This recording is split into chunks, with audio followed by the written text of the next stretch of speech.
Ma'am कुछ लोग life में ऐसे भी आते हैं जो कि सिर्फ रुलाने के लिए आते हैं, सिर्फ रुलाते रहते हैं, चाहे वो किसी भी रूप में आए जी, चाहे हमारे बॉयफ्रेंड के रूप में आए, हमारे हस्बैंड वाइफ के रूप में आए, मदर फादर के रूप में भी कई बार आ जाते हैं, बच्चों के रूप में भी कई बार आ जाते हैं, संतान ही ऐसे पैदा हो जाती है, उससे अलग नहीं हो पाते हैं हम। ये क्या कार्मिक रिलेशनशिप्स हैं? बिल्कुल।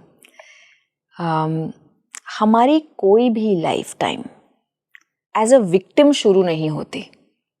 तो अगर हमें कोई बहुत परेशान कर रहा है, अगर आपको लगता है कि मैं तो यहाँ पे विक्टिम हूँ, तो आपको ये समझना पड़ेगा कि ये स्यापा मैंने कहीं शुरू किया है और ये इंसान कार्मिक बैलेंस कर रहा है मेरे साथ, मैंने इसे रुलाया है। अब ये जब मुझे रुला रहा है तो मैं इस सिचुएशन को रिस्पॉन्ड कैसे करूं? लाइफ है ना, it is not so much about what happens to us, life is more about my response और my reaction of what is happening to me. आपने ये एक्सपीरियंस किया होगा कि जब किसी के साथ झगड़ा होता है तो झगड़े का मुद्दा बहुत छोटा सा होता है, लेकिन रिएक्शन कितना बड़ा होता है। रिएक्शन कितना बड़ा होता है, फिर झगड़ा एक्सटेंड हो जाता है क्योंकि तुमने मुझसे ऐसे बात ही कैसे की, तुमने मुझे ये बोला ही कैसे। अगर मैं 4 दिन की बात पूछूं कि झगड़ा किसके बारे में था, तो बोलेंगे क्या पता किसके बारे में था, हुई थी छोटी सी बात। हमारे रिएक्शन की वजह से वो कर्मा बढ़ गया, हमने भी उनको पेन पहुंचाया, उन्होंने भी हमको पेन पहुंचाया।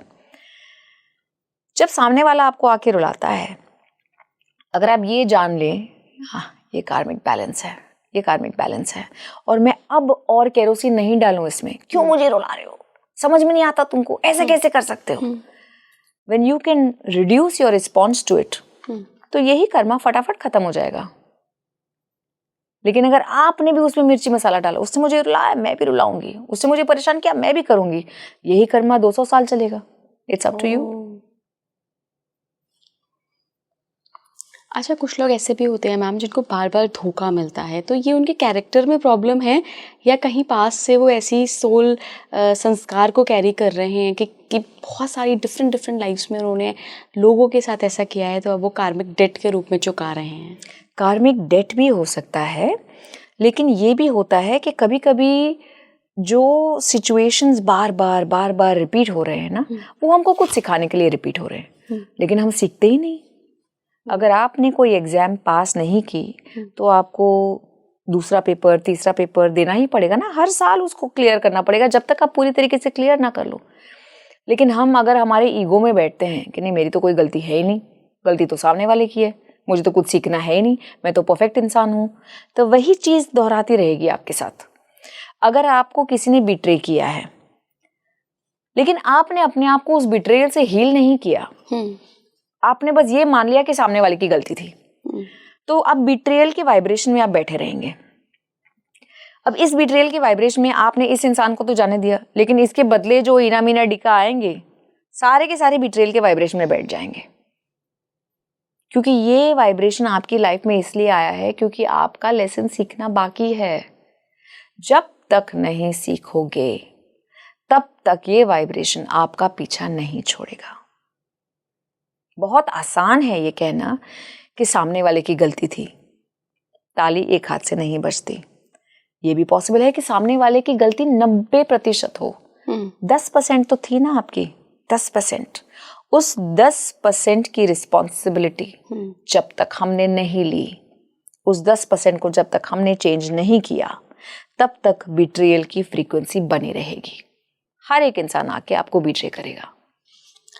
मैम एक बहुत सेंसिटिव सवाल मैं आपसे पूछने जा रही हूँ, व्हाट अबाउट दोज चिल्ड्रन जो बहुत छोटे बच्चे होते हैं, जिनका अभी तो इस जन्म का कर्मा शुरू भी नहीं हुआ, उनको पता ही नहीं है कि रियलाइज़ क्या करना है, उनके साथ रेप जैसी घटनाएं होती हैं, मार दिए जाते हैं बच्चे, उनका क्या कार्मिक बैगेज होता है? और अगर कार्मिक बैगेज है और इस जन्म में किसी ने उसको पूरा किया है तो फिर उसका कर्मा भी बन गया, क्या फिर उसको भी उस अगली लाइफ में वही कार्मिक बैगेज रिपीट होगा? फिर तो ये तो पैटर्न कभी खत्म नहीं होने वाला। पैटर्न कभी खत्म नहीं होता, दैट इज ट्रू। जो बहुत PhD लेवल के सोल्स होते हैं ना, वो सबसे डिफिकल्ट लाइफ लेसन्स चूज करते हैं, जैसे निर्भया था या कोई और इवेंट्स थे जो पूरे देश को हिला के गए। किसी बच्चे के साथ कुछ हुआ, अब उसका इम्पैक्ट सिर्फ बच्चा मम्मी पापा तक नहीं है, उस सोल की वजह से करोड़ों लोग जागृत हो जाते हैं।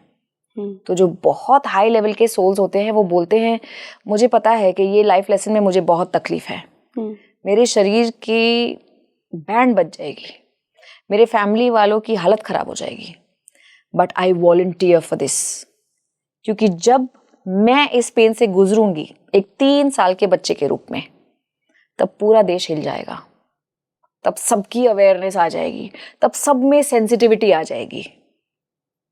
That is a self sacrifice for the awareness of many many many people around them. तो वो उस बच्चे का सोल पर्पस है, ना कि उसका कोई कार्मिक डेट। कार्मिक डेट भी हो सकता है, लेकिन अब ये सोल अवेयरनेस में आ रहा है कि यार मैंने ना 7 जन्म लोगों को बहुत परेशान किया है, लेकिन मैं 7 जन्म वापस नहीं आना चाहता। इस एक जन्म में ही जो 7 जन्म के जो छोटे छोटे छोटे छोटे डेट्स थे ना, एक बार में ही खत्म कर दो। तो एक बार में मैं खत्म भी हो लूंगा, मैं अपने आप को तकलीफ भी पहुंचा लूंगा और सबको जागृत भी करके जाऊंगा। इसके बाद मुझे छुट्टी चाहिए, इसके बाद मुझे शायद 50 साल तक और जन्म नहीं लेना। तो मैं डिफिकल्ट से डिफिकल्ट चीज के लिए वॉलंटियर करके सबकी लाइफ में चेंज लाके then I resign. So they have come for a much larger purpose, much larger purpose. ज़रूरी है कि जिस भी व्यक्ति से मैं मिल रही हूँ, मान लीजिए मैं आज आपसे ही मिली हूँ, तो ये भी क्या कार्मिक हो सकता है? डेफिनेटली थोड़ा बहुत कर्मा तो रहेगा, क्योंकि लाइफ में कभी कोई भी कोइंसिडेंसेस नहीं रहते। Nothing is a coincidence. शायद किसी लाइफ में आपने मुझे कुछ सिखाया है और इस लाइफ टाइम में मैं आपके सामने बैठी हूँ और आपका सोल मुझे टेस्ट करा है कि मैंने तुझे बराबर सिखाया कि नहीं। It could be something as simple as that, but there are no coincidences in the world, everything is a plan. अब कर्मा का मतलब ये है कि कुछ एक्सपीरियंसेस में इम्बैलेंस है, कुछ एक्सपीरियंसेस बाकी हैं, कुछ लेना देना बाकी है। सोलमेट का रिलेशनशिप भी कार्मिक, ट्विन फ्लेम का रिलेशनशिप भी कार्मिक, हर एक इंटरैक्शन कार्मिक।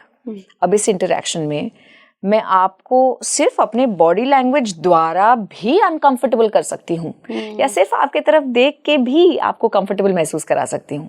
That is my choice, but that will also be my Karma.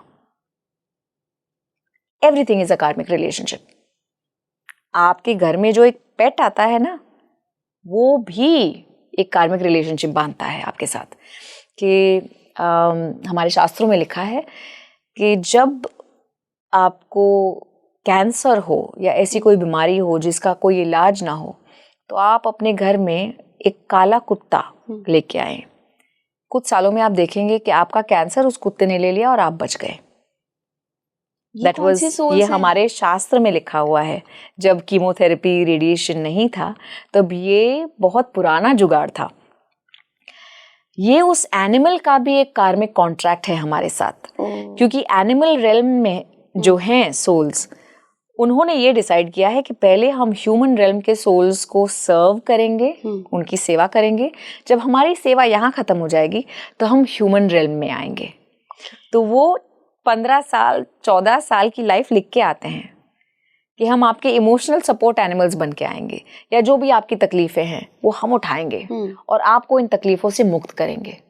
जब आपकी तकलीफें पूरी हो जाए, हमने आपको रिलीव कर दिया, रिलीज कर दिया, उसके बाद हम चले जाएंगे। दैट इज ऑल्सो अ कार्मिक कॉन्ट्रैक्ट।